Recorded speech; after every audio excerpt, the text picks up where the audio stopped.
Добар ден. Никола Груевски призна дека му успеало тоа што веројатно не му успева ни ниту еден граѓанин во Македонија, ама и во светот, да штеди по 10.000 евра месечно со плата од 1.400 евра месечно. На неговите денарски и девизни сметки за само една година да стави 118.629 евра. Никола Груевски, по оваа информација од неговите анкетни листови од 2014 и 2015 година, што ги сокри антикорупцијската комисија, единственото што имаше да го каже е оправдувањето дека заработувал само плата, а листовите не знае како исчезнале од страницата на комисијата. Никола Груевски излажа. Платата на Груевски му била 88.139 денари или околу 1.400 евра. Да ја штедел Груевски целата своја плата, сите 1.400 евра да ги ставал во банка, за една година ќе заштедел 17.000 евра, а не 118.629 евра. Еве ги анкетните листови уште еднаш.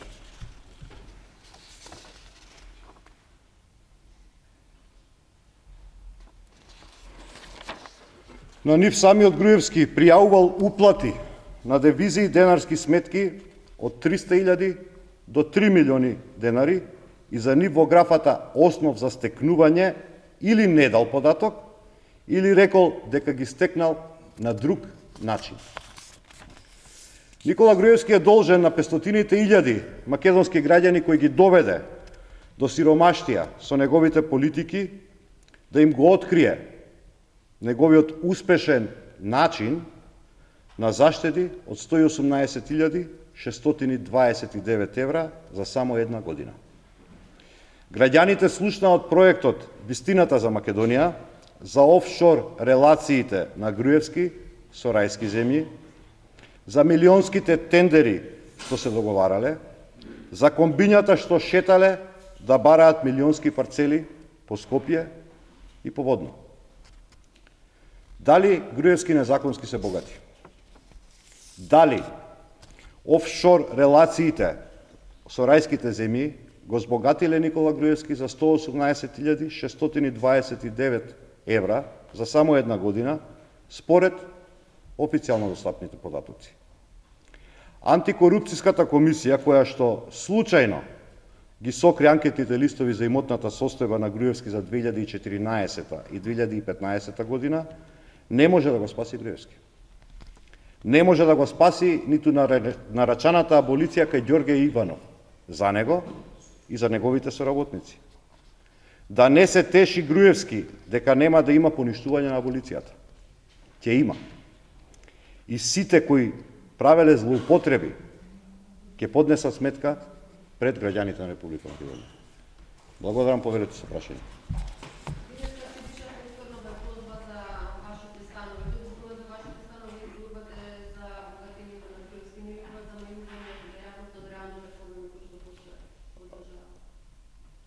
Познато е, ВМРО-ДПМН е поспинување на клучните моменти во политичкиот живот. Клучниот момент во политичкиот живот во Република Македонија е сериозната политичка криза предизвикана од криминалната аболиција на криминалецот Никола Груевски и неговата банда.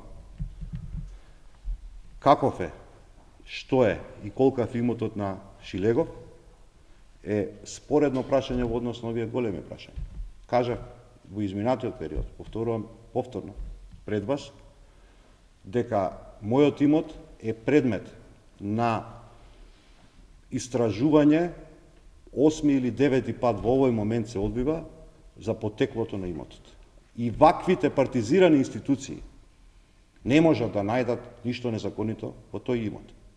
Од тука, префрлањето на топката од вистинскиот криминал со милиарди евра во текот на изминативе 10 години, кон луѓето кои што честно ги заработуваат парите и ги плаќаат своите даноци во матичната држава, не е ништо друго, освен имате право обид да се замае јавноста. Дали опозицијата е во депресија, бидејќи нема политички диалог, Емил Димитриев функционира како премиер, а Паниката и депресијата се карактеристика на ВМРО-ДПМНЕ токму од тие причини. Можете да разберете што се одбивало внатре во ВМРО-ДПМНЕ за да дојдат до идеја дека треба да извршат аболиција на 56 лица, на некој 16, на некој 13, на некој 6, на некој 11 пати. Од тука тоа зборува се. Зголемувањето на нивото на кризата предизвикано со аболицијата е свесно со цел да се одбегне или да се замае јавноста од клучното прашање. Криминалот со државни пари на Никола Груевски и ВМРО-ДПМНЕ. Господине Шилегов, дали во идната влада, било таа да е техничка, широка или влада нормална, имаат место луѓето што се под истрага на СЈО? Ова меѓу редови го кажа и при последната посета заменик министерот за надворешни работи на Холандија Дегрот.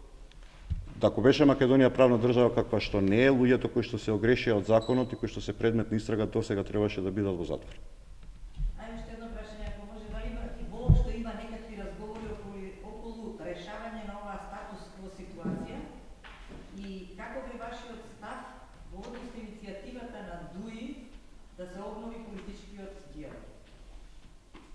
И ДУИ и ВМРО-ДПМНЕ многу брзо во собранието на Македонија ќе мора да се произнесат по прашањето што остана нерешено, а што е сериозен предизвикувач на политичката криза, тоа е аболицијата.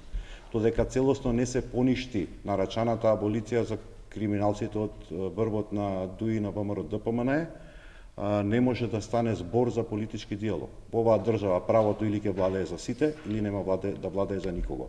До кога не се поништи криминалната аболиција на Ѓорги Иванов, не можеме да стане збор за политички диалог. Имаше спекулации дека сакате да рампате аболицијата за место во владата, дали е тоа точно?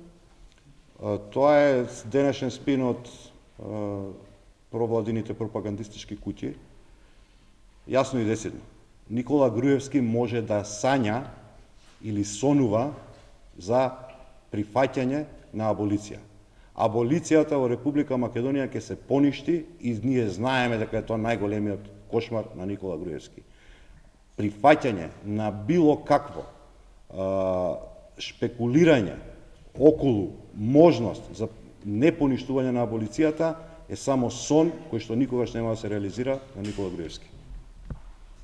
Господин Шилегов, дали се смятате за имотен човек или човек кој што припаѓа на следната класа? Петре Шилегов 22 години функционира на пазарот на Република Македонија. И се имам стекнато со онолку имот колку што моите легално пријавени приходи во институциите на оваа држава ми дозволиле. Сакате, можам да елаборирам, и ако мислам дека навистина предметот на интересот на јавноста треба да бидат луѓето кои што ги крадат државните пари, а не како ги трошам јас своите лични средства. Значи, можам на било кој медиум, надвор од пресконференција, да ме повикате и да ви го елаборирам целокупниот имот со начинот на кој што сум се стекнал. И од тоа нити имам намера, нити сакам, нити бегам. Јас сум горд на себе и на својата успешна адвокатска кариера. Очигледно е дека на ВМРО-ДПМНЕ, на криминалецот Груевски, му смета и политичкиот успех, како на Шилегов, така и на актуелното раководство на Социјалдемократскиот сојуз на Македонија. Во Република Македонија законите треба да важат за сите подеднакво. Најпрво за владеачката структура што ги краде државните пари, меѓутоа понатаму и за сите граѓани.